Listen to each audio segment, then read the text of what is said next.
Hey there, queens. I wanted to make this video to talk Beautycounter with you, with my friends, and with any potential ambassadors.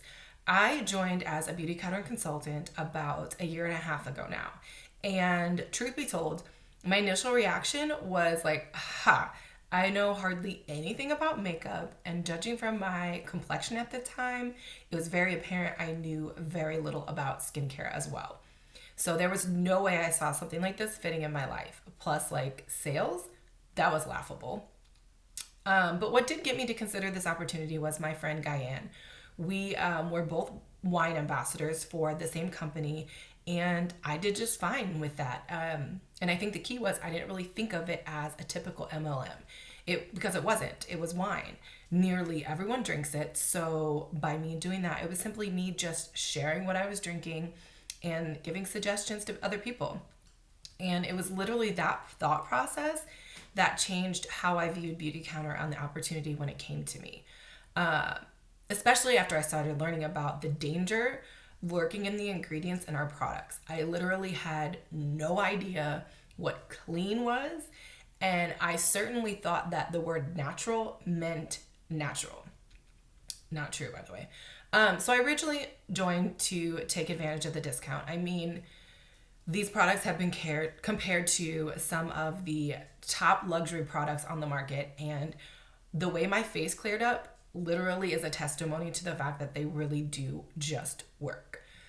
And then I started to learn more about the industry, and I just became thirsty for knowledge.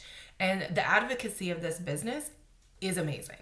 Being an advocate is a huge part of my passion and my heart, and Beautycounter is laser focused on banning ingredients at a federal level and changing the standards of the personal care industry. You can see that happening now with so many companies starting to change the way that they're making their products, and that's literally because Beautycounter decided to start this movement.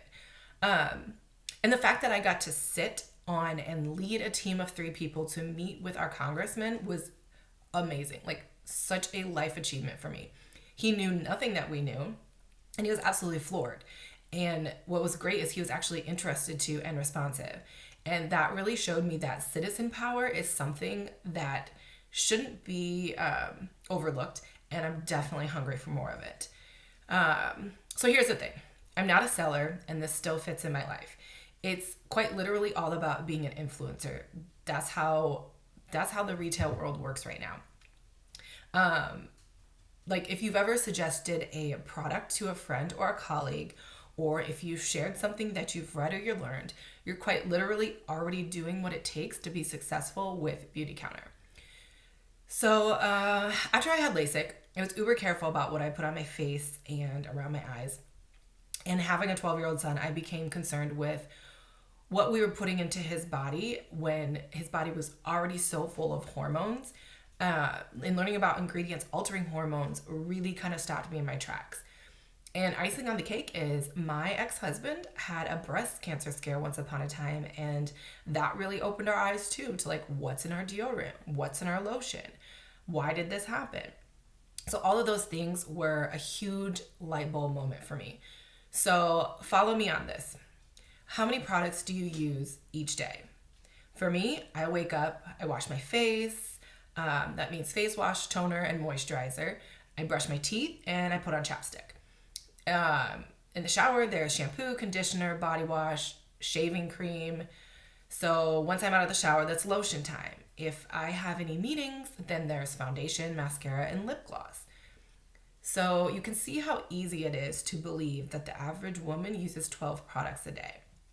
But that means you're putting somewhere between 160 ingredients on your skin, your largest organ, and it's absorbing so many of those. So let me ask you, do you know what you're putting on your skin? Because absolutely no regulation on the creation of personal care products has been passed on a federal level since 1938. So there's no guarantee of safety.